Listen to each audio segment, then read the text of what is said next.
Então, quando a gente se refere aqui a tributo aplicado à SST, estamos falando de uma figura jurídica, segurança e saúde do trabalhador, que tem um custeio para benefícios previdenciários dentro do orçamento público, do orçamento da Seguridade Social. Esse orçamento é alimentado por várias vias, mas uma das vias, a mais importante, é a via da tributação.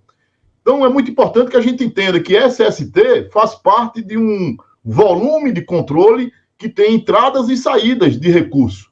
Os recursos são aportados via tributação e a saída para sustento das famílias, que haja uma incapacidade acidentária, que haja uma precocidade por conta da exposição a fatores de riscos.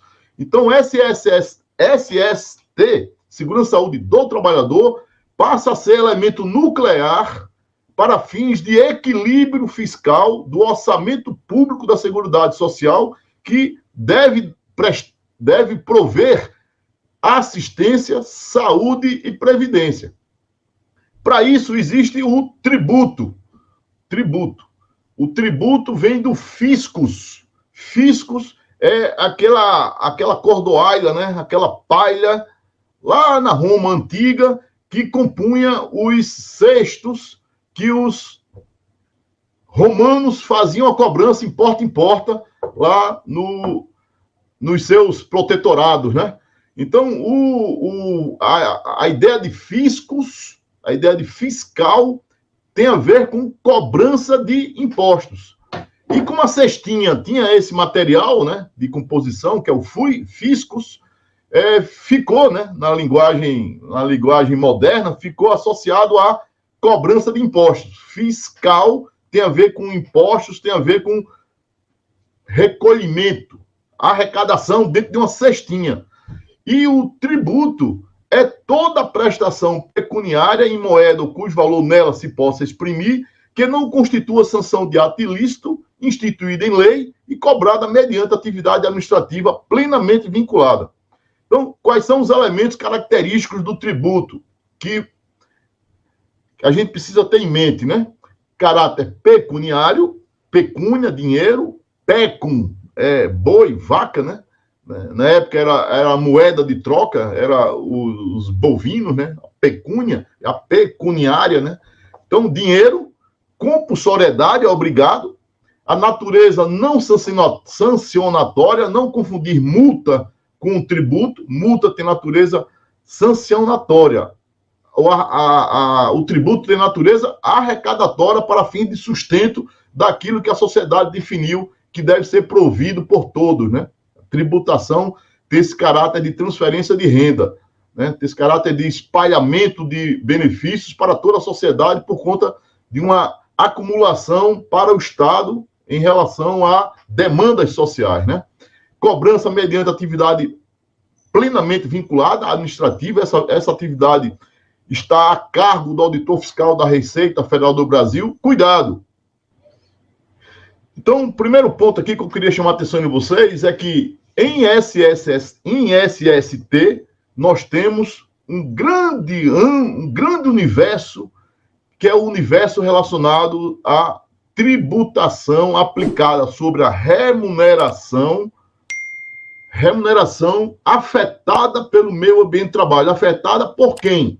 Pelo empregador, que introduz variáveis, fatores de riscos que são prejudiciais à saúde e à integridade física.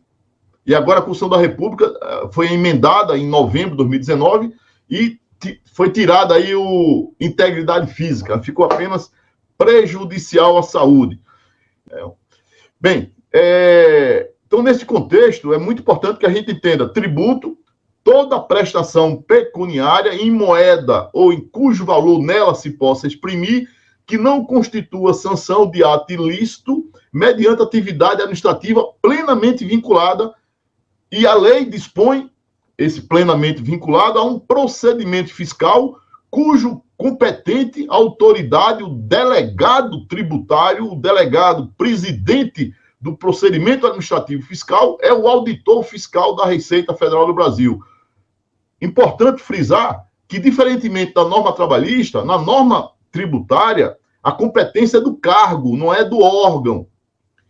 Quem faz a fiscalização trabalhista é o auditor fiscal do trabalho, mas o competente para impor as multas é o superintendente, porque a competência é do órgão, isso está na CLT, lá no capítulo 5 da CLT, a competência é do órgão, não é do auditor fiscal do trabalho. Então, o auditor fiscal do trabalho não tem competência para impor a multa.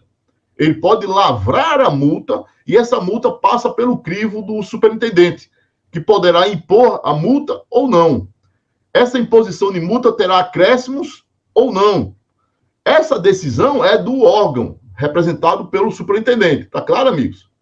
No Código Tributário Nacional, essa competência é do cargo, não é do órgão. Então, cabe ao auditor fiscal da Receita Federal do Brasil impor a multa. A multa de ofício. Definir qual o quantum, se há agravos, se há agravantes ou não, se há algum tipo de embaraço, algum tipo de tentativa de suborno, algum tipo de desvirtuamento do procedimento fiscal, né? Então, esse plenamente vinculado diz respeito à competência do cargo mediante procedimentos que estão definidos na IN 971 da Receita Federal do Brasil, que eu tive o privilégio, né, a oportunidade de escrever a primeira versão, que hoje ainda muito remanesce da nossa escrita original. Então, você pega a IN 971, capítulo 9, que trata das demonstrações ambientais. É importantíssimo que o nosso profissional de SST esteja alinhado com esse novo universo aí, que é o universo de SST no campo tributário. Como é que você se apropria disso? Né? A sugestão é que você participe dos nossos Procapos aqui. Eu tenho vários programas de capacitação e aperfeiçoamento profissional, um deles em fiscalização, o outro em tributação, o outro em FAP, outro em A7, FA7. Temos aí alguns produtos, né, que podem ser úteis, né? Mas nada disso, nenhum tipo de curso que você comprar, nada disso vai tirar a obrigação que você tem de ler, de se apropriar desses conhecimentos. Então, a sugestão é o seguinte: Constituição da República, lei, decreto, instrução normativa. E eu sugiro o seguinte: inverte, comece pela instrução normativa. Pega o capítulo 9, a IN 971 da Receita Federal, só tem 6 artigos, do artigo 298 ao 302 lá, são pequenos, 3, 5, 6, 7 artigos no máximo. E aí você vai fechar o conhecimento a partir do desdobramento que essa IN vai te dar. Então, obrigação acessória, eu tenho que ir lá no artigo 72. Tem terceirizados, eu tenho que ir lá no artigo 91. Eu tenho obrigação principal, multas, vou lá no artigo 300 e tanto. Então, assim, começa pela IN 971, eu estou vendo aqui colegas que são da Receita, o Décio, são pessoas que já têm muita experiência, né? O Décio, inclusive, foi meu chefe aí na Receita Federal, e pode me corrigir se eu falar muita besteira aqui, viu, chefe?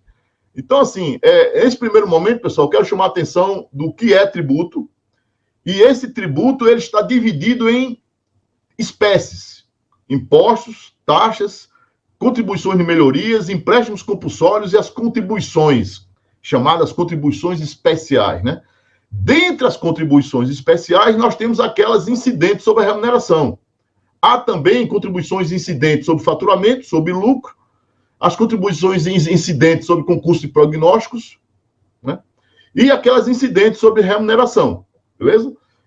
Então, eu vou agora dar o próximo passo, né? Dado esse conceito de tributo, toda prestação pecuniária, dinheiro, que não constitua sanção de ato ilícito, não é multa, constituída ato plenamente vinculado pelo procedimento fiscal e pelo auditor fiscal da Receita Federal do Brasil, nos termos do procedimento eletrônico definido pelas normas tributárias. Então, a auditoria fiscal, ela comparece eletronicamente, sugere uma autorregularização, é o FAPE, com E, FAPE, né? Fiscalização de alto desempenho, de alta performance. Essa fiscalização de alta performance é um primeiro contato mediante ECAC, domicílio tributário, tudo eletronicamente. A Receita Federal comparece dizendo: sujeito passivo, cara, você tem ruído, você é posto de gasolina, Aqui é uma metalúrgica, você é uma empresa de transporte, você é um hospital. Os dados que constam aqui no nosso banco de dados são dados que sugerem uma irregularidade e eu estou abrindo a possibilidade, eu, Fisco, Receita Federal do Brasil, mediante uma comunicação formal no ECAC, estou abrindo a oportunidade de autorregularização. Em outras palavras, você não sofrerá as multas porque você está espontaneamente regularizando sua situação fiscal. Beleza?